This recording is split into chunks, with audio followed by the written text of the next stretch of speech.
Hi, everyone. Thanks for joining us. I am Tara Norris. I'm the president of the Nebraska Chamber Foundation.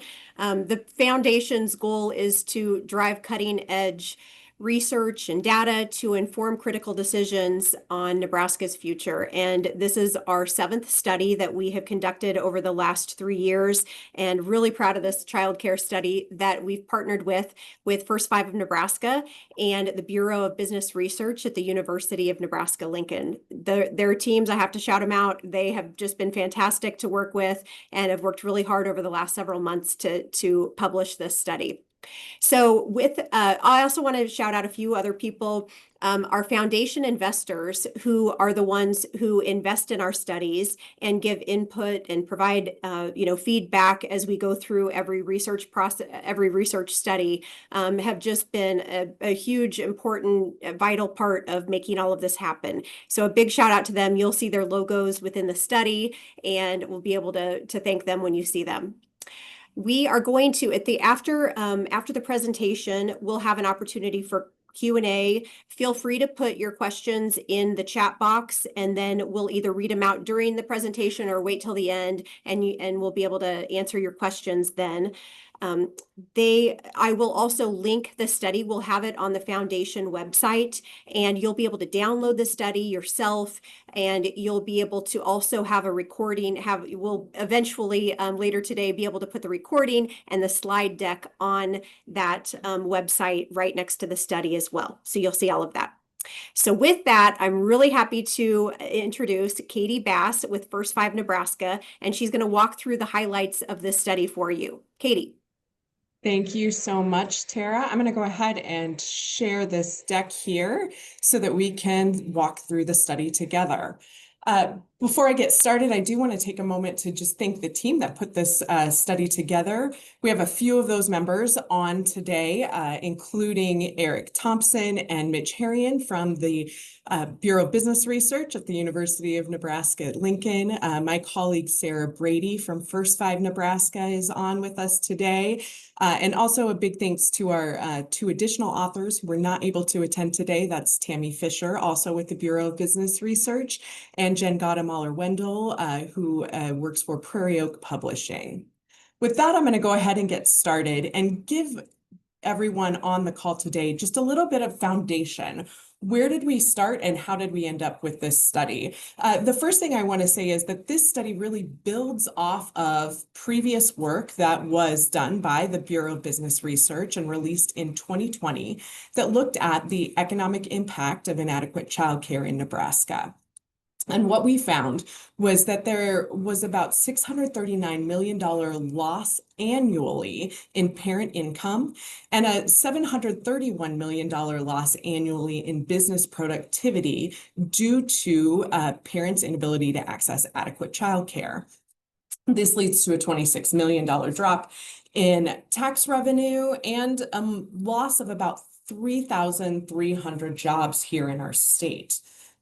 But again, that study timing was certainly precarious, as the work was done right before there was a substantial shift in childcare and a lot of changes in childcare in our state. And so since we've released that study, it has been foundational in our work at First Five Nebraska, but we have been asked repeatedly, what does it look like now, right? And that's really what got us to the current study, is that partnership with the Chamber Foundation and wanting to know, what does that look like now?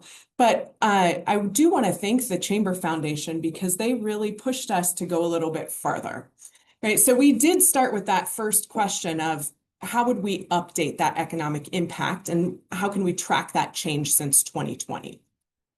But that next step that we did with this study that is unique to the original bottom line study is bring in the voices of Nebraska industry leaders to see if their experiences reflect those economic impacts we're measuring. Then we're going to move to that second question and say, how does Nebraska situate itself when compared to other Midwestern states, including sort of an analysis of the need for childcare and the industry and availability of childcare, and then that economic impact. We want to expand that and say, is Nebraska's economic impact larger, smaller? What's its relative size when we look at other Midwestern states? The last thing that we wanted to do was really look at what are other states looking at for solutions. So what are some innovative policies or practices that are being tried in other states to address childcare? And we specifically focused on public-private partnerships that bring in the business community to invest in childcare and those statewide economic policies. So that gives us a little foundation for where we are and what we're trying to do with today's study and this research. Let me start by addressing a question that I've been getting quite frequently when we talk about this study, and it is, what do we mean when we say inadequate access to childcare? And so I want to be very clear up front that the research here is based on parent self-report survey data. We ask parents, or excuse me, not we, other researchers have asked parents, has childcare impacted your work in various ways? And it does not define specifically what issues with childcare are impacting work. It is simply saying, is a concern with childcare causing interruptions in your workplace? And parents are reporting in really increased patterns since this first study that yes, childcare concerns are impacting their work. But it doesn't define which concerns. So when we're talking about adequate access to childcare, this could be inaccessibility due to cost. A parent can't afford to access the childcare that is available to them. It could mean inaccessibility due to the lack of available childcare. Or it could also mean that while there might be childcare near, a parent does not feel that that option is safe or reliable sufficiently for them to utilize that childcare. So that definition on the exact why is not clear in that parent self-report data, but what is clear is that the childcare system is not fully meeting the needs of working parents. So what do we mean when we say not fully meeting the needs? Now, this is just a quick data point or a quick table that is showing you some data from the American Community, or not the American Community Survey, excuse me, the Current Population Survey that looks at, that asks parents, have you had to miss a week or more due to childcare problems, right? And so what you can see is that up through from 2015 to about 2019, those numbers were pretty stable over time. And most of the data we relied on in that first bottom line study would have been data collected in that time period, that 2015 to 2019. We had a major industry shakeup with COVID-19 and the pandemic, and we know that the industry of childcare was hit very hard during those first few years of the pandemic. And we certainly see that reflected in the national data on parent concern or on parent having childcare problems. What we're seeing now is that that number is starting to come down, but it is still elevated to what it was in that pre-2020 era, right? And so when we were looking at how we measure parent concerns with childcare, we wanted to be very careful. We didn't want to rely entirely on survey data that was collected in 2021 and 2022 when we saw that parent concerns about childcare were at their highest. But it would also be misleading to rely only on that pre-2019 or that pre-2020 data that is not reflective of parents' concerns right now, which is why in the study we took a balanced approach where we looked at both, where we balanced both results from pre-COVID era and results that were gathered after the pandemic and during that height of childcare interruptions in between 2021 and 2023. And that leads us to the current economic impact. And so the important thing to know here is that the economic impact now is a near doubling what it was in the 2020 study. So the estimates are that there are about $1.6 billion in estimated parent income loss. And that is 1.2 billion or 1.2 billion in direct loss of parent income. That income they're losing by not being able to either attend work, right? That they have a loss of productivity and that they're not attending, that they have turnover. They're leaving jobs entirely, or they are unable to go from part-time to full-time employment when they would wish to do so, or they're moving that other direction from full-time employment to part-time employment, or foregoing promotions in order to balance the childcare needs of their family. Now, that direct loss of $1.2 billion is going to lead to a multiplied loss, that additional 394 million there. That's that loss that happens when parents who have lost $1.2 billion in income are not spending in the economy. That's what we're talking about when we talk about a multiplied loss. Similarly, we're going to see both a direct loss and a multiplied loss for business productivity. When people are not at work, businesses do not operate as efficiently as they should. And when they're not operating as efficiently as they should, as you would imagine, there's going to be that continued multiplied loss. What are they able to not do? What are they able to not purchase as they're absorbing those losses to their direct productivity? The next measure, and this is a new measure that we've added this year and to this study that was not in the previous study. And I'm going to ask Eric to give a little bit explanation on this. And that is the value added. Eric, would you mind explaining value added? I know we've gone back and forth, and I always feel more comfortable having the economist define this term. So value added is the difference between the value of the goods and services that companies sell and the goods and services like the intermediate products that or parts that they had to buy in order to manufacture their products or provide the service they provide. So it's meant to be what's added to the inputs that you bought during your business's activity. Part of the reason we wanted to include it is this is the measure that's analogous to gross domestic product, which is typically used to measure the overall size of the economy. So that value added result reflects that.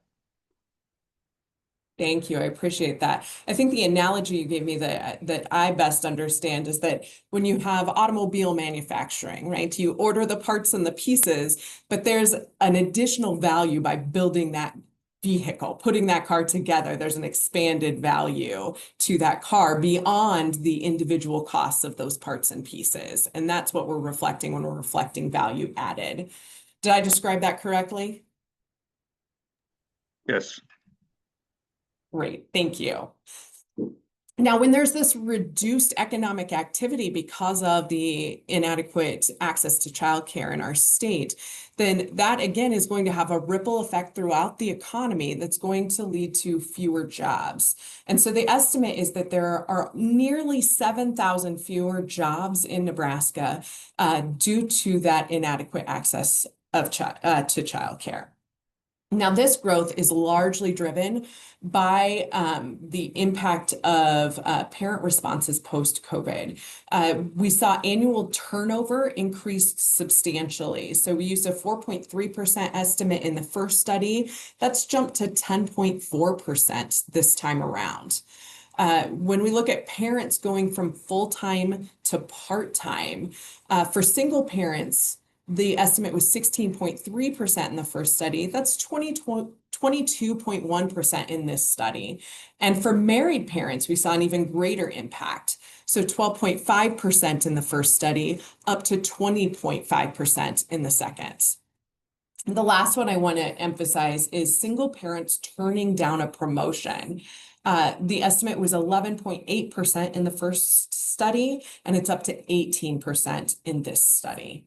So it's really that change in those parent responses to childcare concerns affecting their employment that has led to this near doubling effect of the economic impact of inadequate childcare. Now, part of our measuring of the economic impact was not just to develop the estimates, but also to speak with business leaders and say, is this reflective of your experience of running different industries here in Nebraska? And what we found overall was that, yes, that business leaders told us that the lack of adequate childcare impacts their productivity. They said even short-term lack of access to childcare. A good example would be manufacturing when there's short-term closures, say due to snow days. That means certain people aren't coming to work. They're shutting down entire lines. Then they may be opening on the weekend to make up that lost time and therefore paying overtime. That there's an immediate impact to productivity and then an increased cost associated with that. In particular, we heard in rural areas and for healthcare settings that the lack of adequate childcare negatively impacts the ability to recruit and retain employees. But that doesn't mean that business leaders are simply talking about this as a problem. We also saw across the state that business leaders are doing something about the problem. They are actively engaging in the childcare conversation and in building a supply of childcare in their communities. We saw two distinct approaches. The first one was this collaborative approach where there's a partnership between the business and various community entities to address childcare. Our examples that we highlight in the report include Thayer County and Rinke Manufacturing, how they've really helped with both the development of Spring Creek Kids and also donating to family child cares to make sure that the community has sufficient care for everyone. And that turns around and is helpful to their business. And we know that Rinke Manufacturing took advantage of the Nebraska Child Care Tax Credit Act to do that contribution tax credit. In Norfolk, we were excited to highlight the Area Child Care Collaborative that includes Stacos, Flood Communications, Elkhorn Valley Bank, and the Northeast Community College, where members can contribute annually to help cover the cost of operations on a child care center that will also then reserve some slots for their employees and give them priority access to the wait list. But that area collaborative plans to let those unfilled slots be filled by other members of the community who are not necessarily parts of those businesses that are working together to address childcare. The Gothenburg Impact Center is a multifunctional community facility that also includes an early childhood care center. And what was really interesting about how Gothenburg addressed childcare is the way that they brought in their childcare leaders in their community and had them help develop the business plan. And they were actively engaged in the conversation from the beginning. The second approach that we saw was a business-led approach. Examples of this include Huddle, who contracted with a local Primrose Schools franchise owner to build an on-site childcare. Again, their employees have first access. They get all of the influence slots are reserved for Huddle employees, and employees receive a discounted tuition rate that is subsidized by Huddle, but the center itself is open to the community. Millard Public Schools Foundation did a similar model with Spark, a before and after school on-site care program for school-age children. Again, there's a reduced rate for those district employees, and they're meeting an important need in that community. Bryan Health in Lincoln has two on-site development centers at both Bryan West and Bryan East. They offer early learning for younger children, as well as after-school care that includes transportation. And again, because healthcare is a unique industry, they're able to design their center to meet the needs of their healthcare employees by having extended hours to accommodate hospital schedules. While the Bryan Health Childcare Center was originally operated by Bryan itself, they've now outsourced that to a Bright Horizons, a childcare organization that works with businesses to provide on- and near-site care.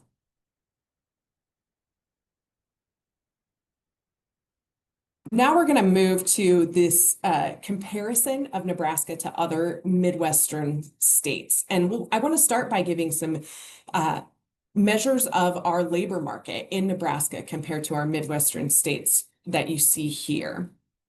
And overall, while Nebraska has had a slight decrease in the population over 16 who are in the labor force, you can see that we are still a leader across the Midwest. We have the highest rate of labor force participation of all of the Midwest states that we included in this study. Similarly, and if you've attended any presentation from First Five Nebraska, or certainly that I have given before, you know that one of the things that we talk about is the number of children under 6 who have all available parents in the workforce. Now, this is sort of a proxy measure for a need for childcare, right? If you are in a 2-parent family and both parents are working, you're going to need some form of childcare. The same is true if you are with a single parent or if you live with a single parent and that single parent is in the labor force. So in Nebraska, nearly 75% of children under 6 live in households that have all available parents in the labor force. And this is an increase since 2018, and that would have been the data point used in the original study that was referenced earlier.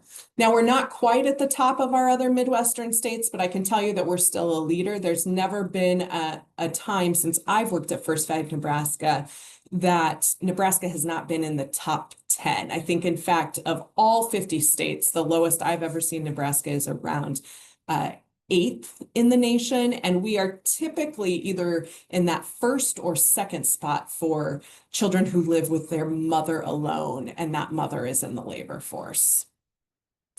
Another important data point that we looked at that I don't have a slide to talk about here is birth rate, and Nebraska has one of the 2 highest birth rates. Nebraska and South Dakota kind of go back and forth on who has the highest over time. But what we can kind of understand from looking at both birth rates, number of people in the workforce overall, and the number of children under 6 with all available parents in the workforce is that Nebraska will continue to have a high need for childcare.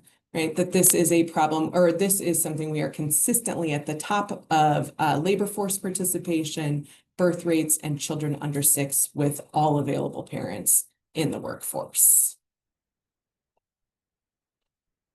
So the next thing we need to look at then is, what does our industry look like to address childcare needs? And are there ways that Nebraska's childcare industry may be unique compared to other states?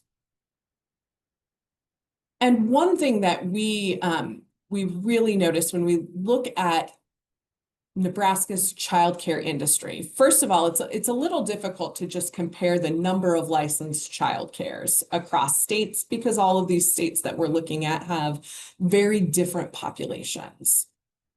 But one thing that we noticed is that Nebraska does have a unique childcare industry in that we are very reliant on family childcare homes in our state.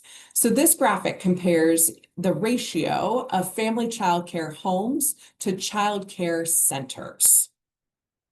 And again, if you've been to presentations that I've given before, you hear me talk about family childcare a lot in Nebraska. And it's because I think it's important that we track and monitor family childcare very closely because it meets really important needs in our states.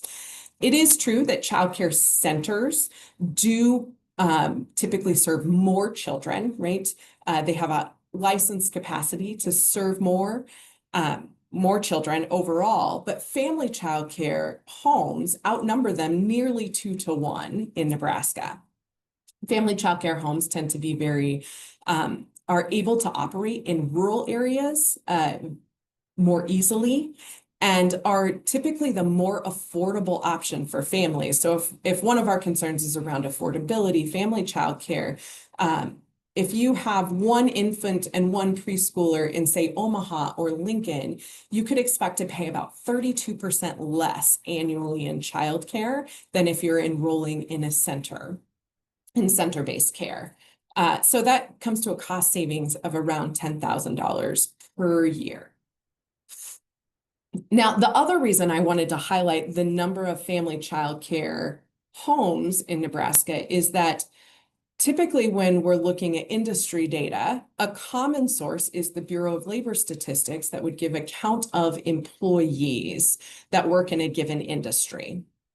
However, because family child care homes are typically sole proprietors, they're unlikely to carry unemployment insurance and therefore unlikely to appear in those counts in the Bureau of Labor Statistics.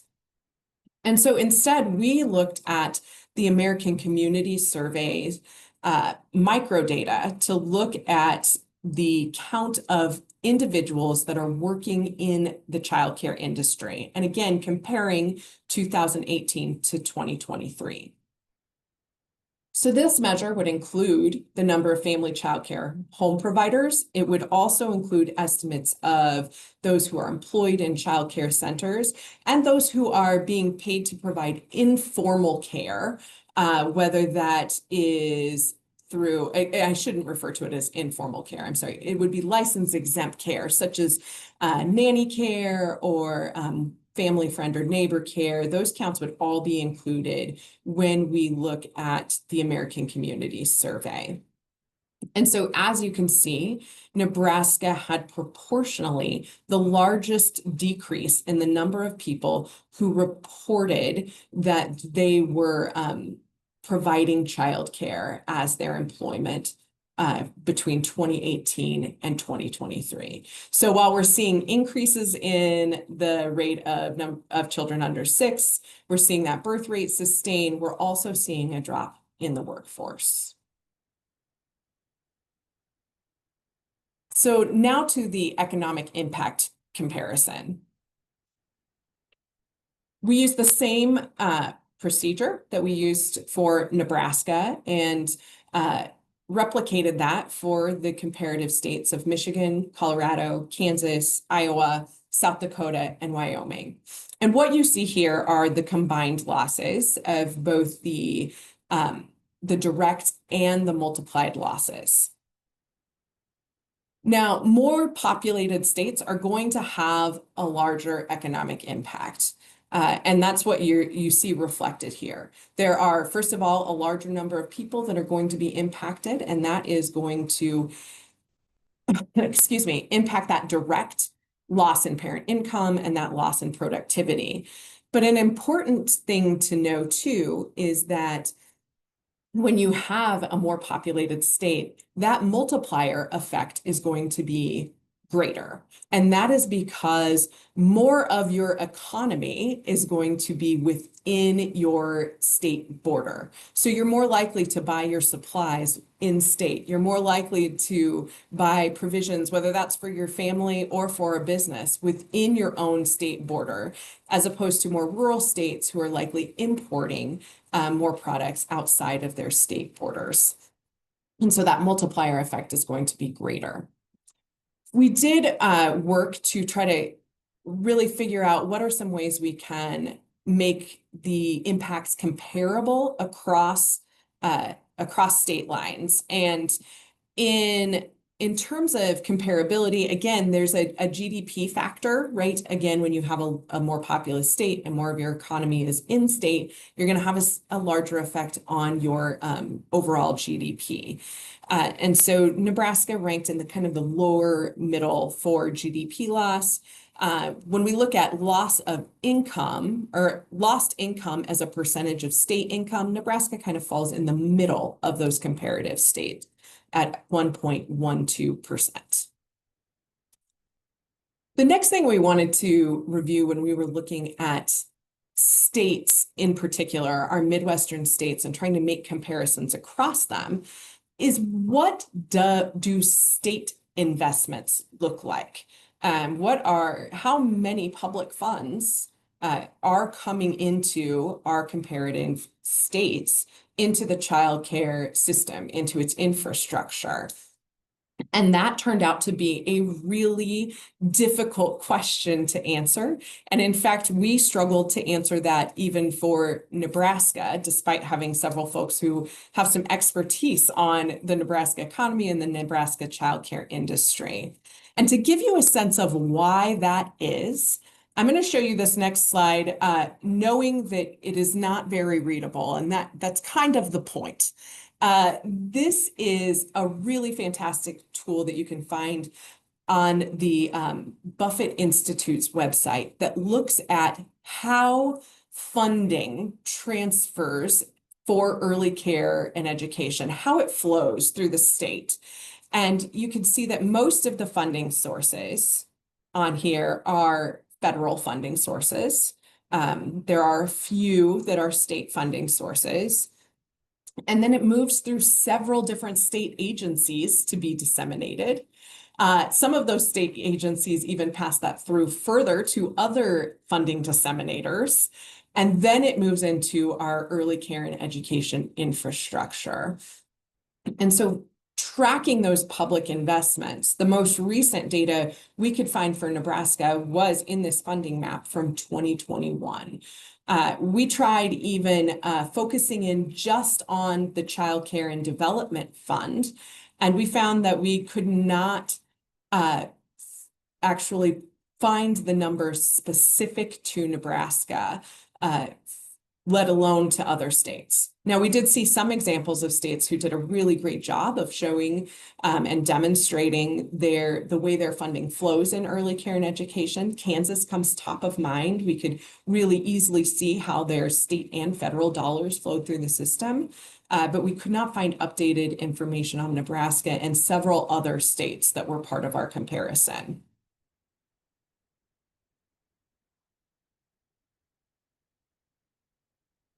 Moving next to our state economic policies, we included 6 states that we wanted to review to see what economic policies they had that really created a blueprint, if you will, for partnerships between the state and the business community. And so you may have been wondering all along, why did we have all neighboring states and then we included Michigan? And you're about to find out, because Michigan has a public-private partnership that has garnered a lot of attention, and that we at First Five Nebraska and I think at the Chamber and Chamber Foundation have had a lot of questions about. And we wanted to make sure we could talk about that policy today with you all. We also found that Iowa had a statewide public-private partnership with businesses, and Colorado. So we had 3 states that met that criteria of a public-private partnership with business and the state government. Now, that doesn't mean that our other comparative states, Kansas, Wyoming, and South Dakota, were not actively engaging their business community. They were just kind of at an earlier step, right? So all of the states had created needs assessments, had really outlined what their need was in the state. And all of them have at least one policy, right? Every state is required to have a child care and development fund policy. So that would be our child care subsidies is what we call it. Other states call it child care assistance. So that is available in every state that we reviewed, but that partnership was only available in 3 states. With that in mind, I'm going to go ahead and briefly go over what those policies were in Michigan, Iowa, and Colorado, and what the measured economic impact of those policies was. So several of you may already have heard about Michigan's Tri-Share program, MI Tri-Share. This has garnered a lot of attention because the program itself equally divides the cost of childcare between the employee, their employer, and the state of Michigan. Now, this is voluntary for employers to participate, and it is also not available to every employee. There are guidelines for which employees are eligible to participate. And so it is for those employees who have a household income between 200 and 325% of the federal poverty line. So in Michigan, you are eligible for childcare assistance or childcare subsidy if your family earns below 200% of the federal poverty line. So if you're eligible for that state assistance, you're not able to participate in the TRISHARE program, or if you have an income higher than 325% of the federal poverty level, you would be ineligible to participate. In fiscal year 2024, Michigan spent $3.4 million on the TRISHARE program. And as of March 2024, there were 203 employers that had signed up to participate in MI TRISHARE, and there were 550 employees participating.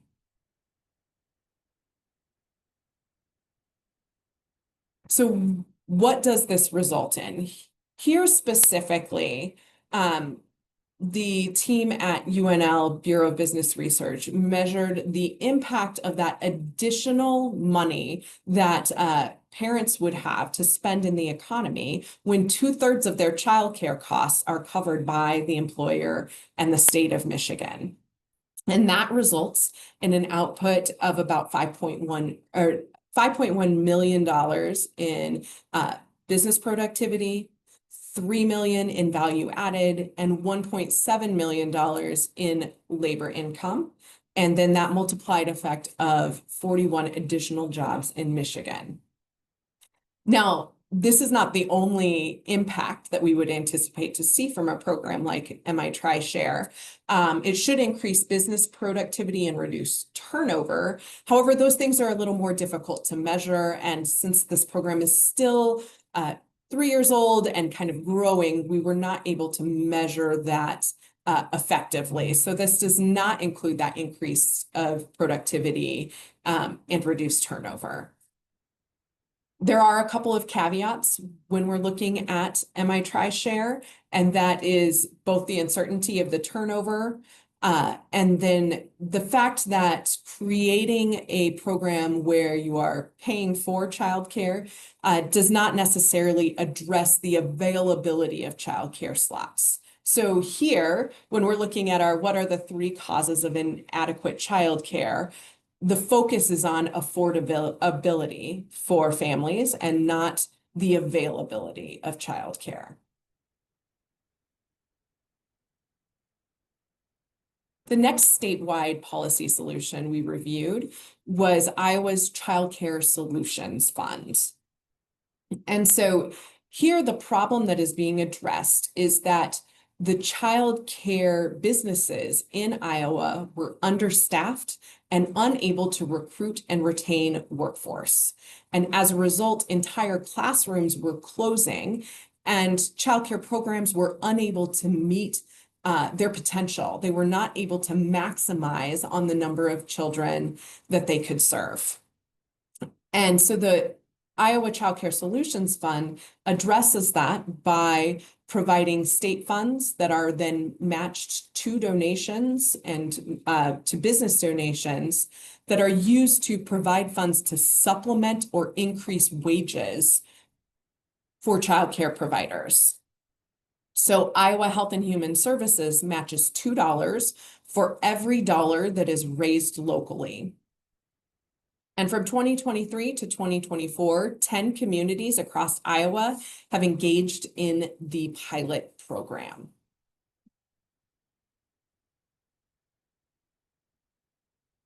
So this, the economic impact we're measuring here is the impact from businesses and other donations to the program. And that leads to an additional 2.8 million in output, 1.5 million in value added, and 1 million in labor income, leading to an increase in 34 jobs. The program also led to an estimated increase in 374 new slots, totaling over 3 million in childcare costs. Similar to the Michigan program, we want to give a little caveat here that the Michigan program really targeted those families who would struggle the most to pay for childcare, right? Their focus is on affordability.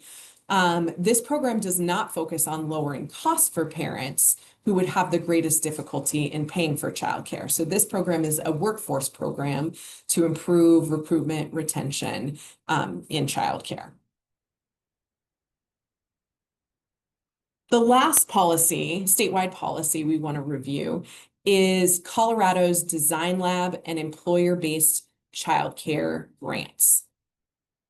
So with this particular program, businesses and collaboratives can apply to receive or can apply to be a part of the the design lab.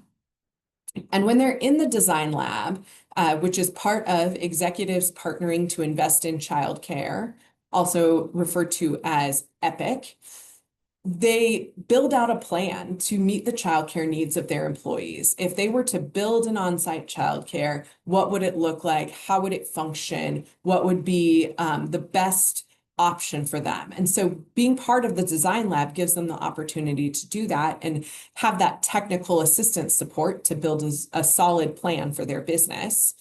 And then for those who complete design lab, they're able to apply for the employer-based childcare grant, which would give them up to $800,000 in capital funding to follow through with that design that they worked on through the design lab.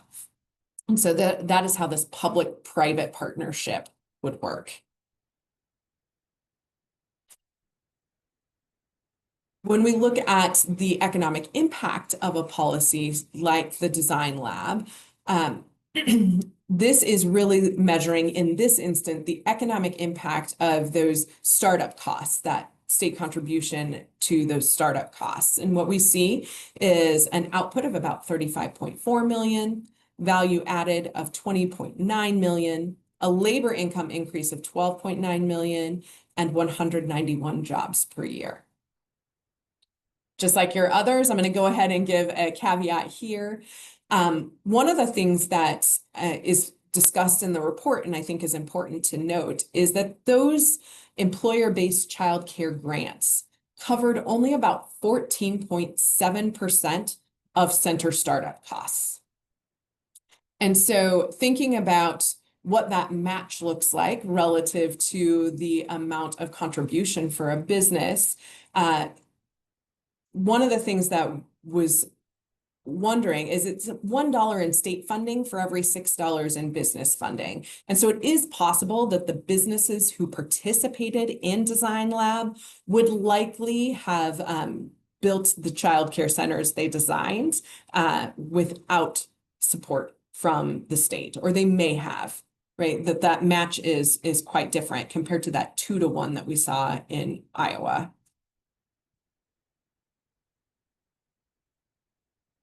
So when we look at the policies overall, each policy option focuses on a different outcome. And so when we're thinking about what sort of policy might work best for Nebraska, we have to think about what is the solution that is most important to solve, right? So with the Michigan Tri-Share program, the goal is to help moderate income workers afford childcare.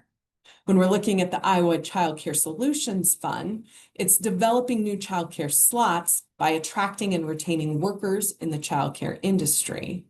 And then when you look at Colorado's Design Lab and those employer-based childcare grants, the goal there is really helping larger employees develop new childcare facilities.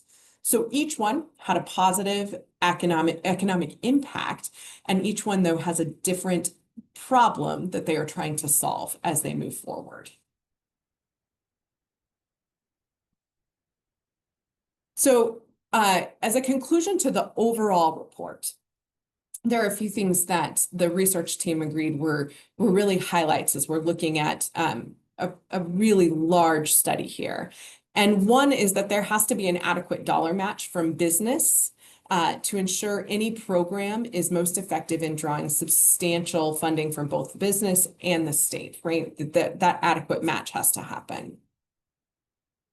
The other thing that became very clear, especially when we started to try to compare things like childcare capacity, or childcare funding from the state is that we really need to do some work to improve the quality of our available data.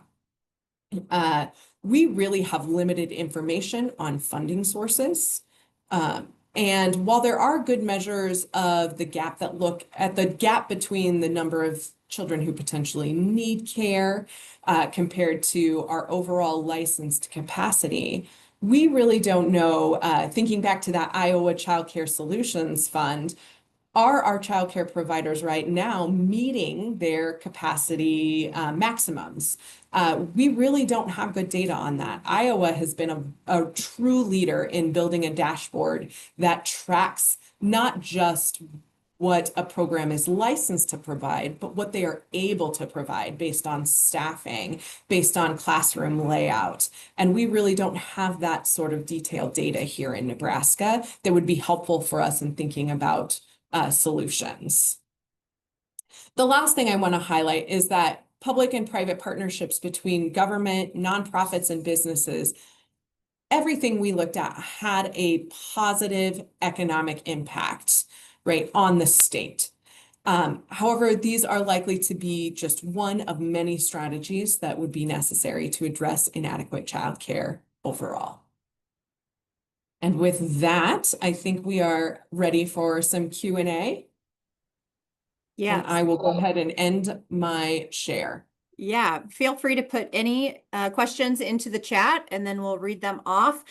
In the meantime, I just would like to, let you know that the foundation, the Nebraska Chamber Foundation, provides the data, the research, and then we hand it off to the Nebraska Chamber, who then creates strategies and policies from the data.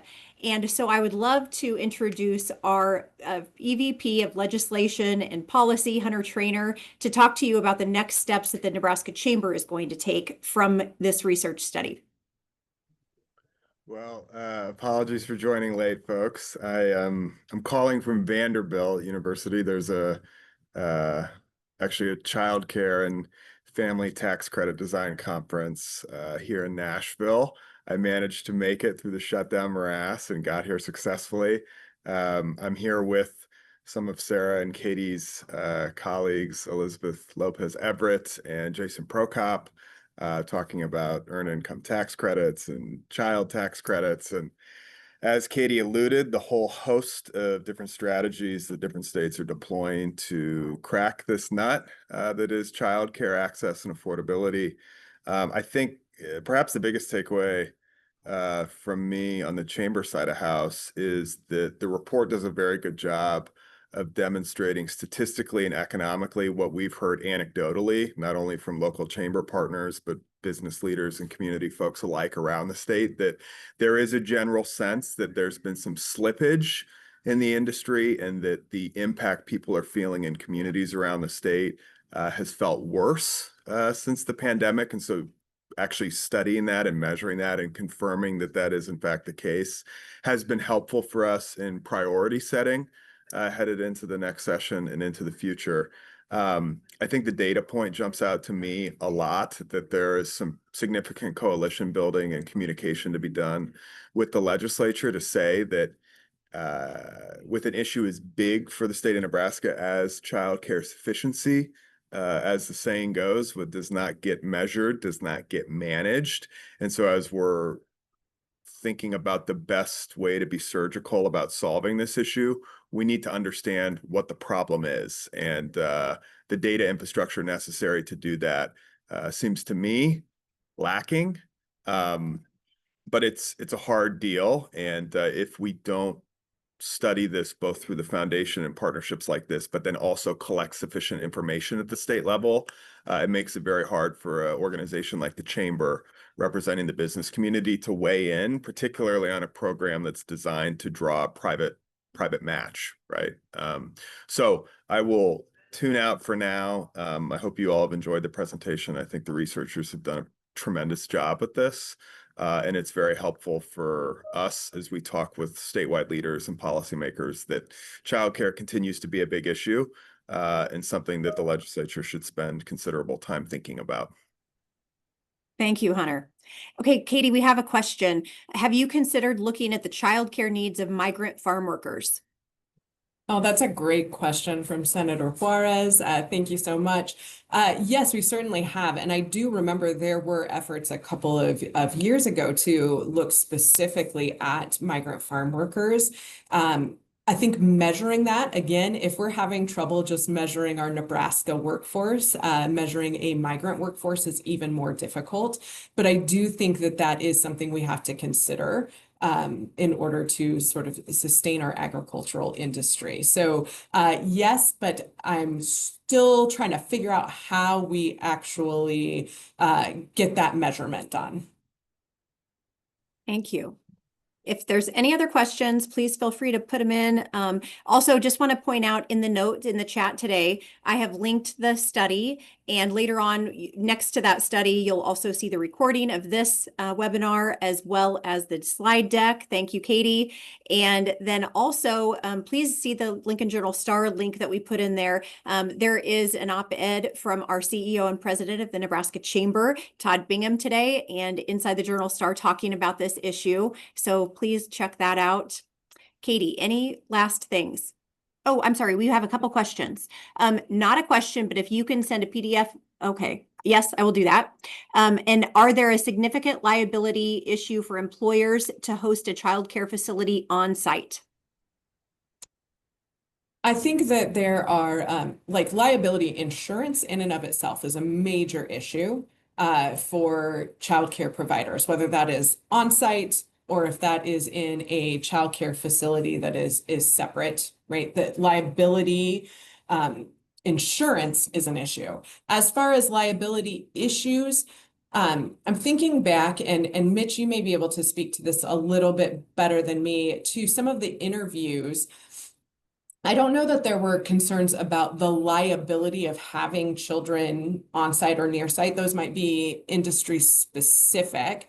But we did hear from some childcare or from some businesses who said that it's outside of their expertise to manage a childcare, right? And that's why they were seeking out partnerships to do that. And that the liability is more in what they know, what their expertise is compared to the expertise of folks who have worked in early care and education and know how to do that work. Mitch, is there anything you would want to add to that? No, I think that's it. Most people that spoke to us mentioned that, yeah, it's just outside their wheelhouse. It's just not something they really want on site. Some people did mention maybe like the regulations of, the different things you have to consider when building a center on site, but not necessarily liability issues, I would say. Okay, Senator Conrad asked, the child care subsidy program eligibility is set to sunset quickly. Will the chambers and other partners prioritize that renewal? Hunter, are you still there and maybe able to answer that? Sorry, I'm on a hotspot, so I'm kind of toggling in and out of connectivity. Yes, we actually discussed this in one of our policy councils just last week that headed into the prior session, LB 304, and at least the retaining that 185% federal poverty line childcare subsidy was priority for us last year, and I don't foresee that changing. Headed into this coming session, have had conversations with First Five about the importance for preserving that subsidy at that 185% federal poverty line, just to prevent backsliding, particularly for low income families whose incomes are such that $15,000 a year of annual childcare costs.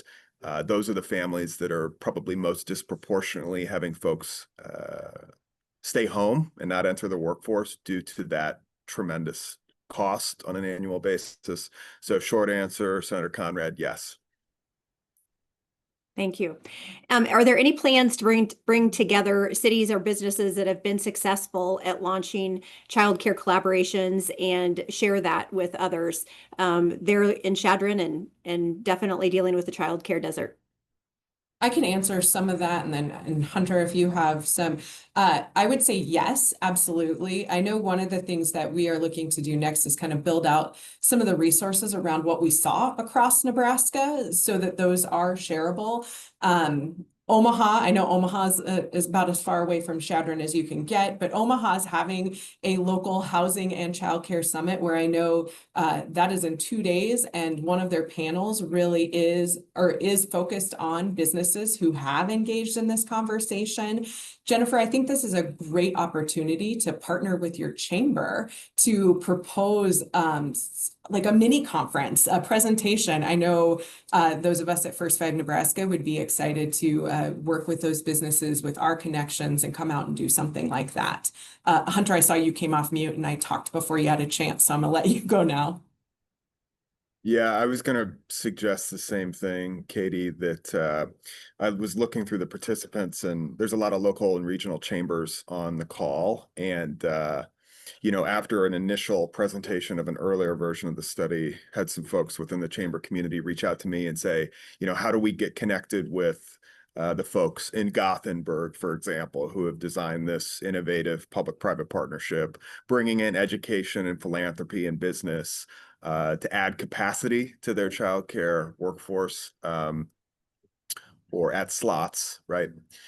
So if you're a local chamber and you're like looking at some of these innovative partnerships, reach out to us, and whether we can do a replicated best practices seminar at scale statewide, maybe in partnership with First Five, that'd be a great idea, or more custom fit solutions. So call us and we'll get you connected to folks that have done this well and know how it worked for their community. I think that's part of why we do this stuff, is we got to spread the word on what works so other communities can take it and run with it. It looks like Holdridge is reaching out. It looks like they've had some success in this, and they're happy to talk with anyone. Lori Larson from the Holdridge Area Early Childhood Partnership. So please reach out to Lori. Last question, again from Senator Conrad. EITC and CTC measures have been introduced and prioritized, yet languished. What will the business community do to reinvigorate the efforts to pass those measures, especially amid budget shortfalls?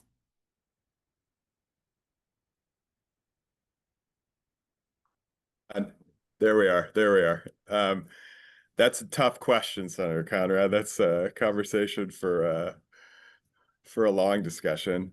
You know, it's been interesting at this conference, looking at, and we were just discussing at our table prior to this call about how various tax credit supports, or even broader than that, family or childcare related supports like subsidy, earned income tax credit, child care tax credit contrasted with a child tax credit, such as the bill that you introduced last year, how those fit together so that in a resource constrained environment such as this one, we are designing the multitude of child care or family or child related supports in the most economically efficient way that we can. And if you look at Nebraska, our tax credit designs, I would argue, at least looking at the research today, really leave out that middle band of $50,000 to $100,000 family earners that otherwise wouldn't qualify for a child care subsidy program, but knowing that the cost of child care now exceeds the in-state tuition for the University of Nebraska, those families in that $50,000 to $120,000 range are still struggling a lot and may not enjoy the benefits of other child care related programs. So a long non-answer to your original question, but something that needs to be considered more. So I'd love to talk with you about that. All right, we're going to give you 1 minute back of your schedule. Thank you so much. What a great audience and great questions. Check out our website for the study so you can have everything in front of you. And a huge shout out to First Five Nebraska and the Bureau of Business Research at UNL. You guys are fantastic to work with, and we're very fortunate to have you in Nebraska. So have a great day. Thank you, everyone.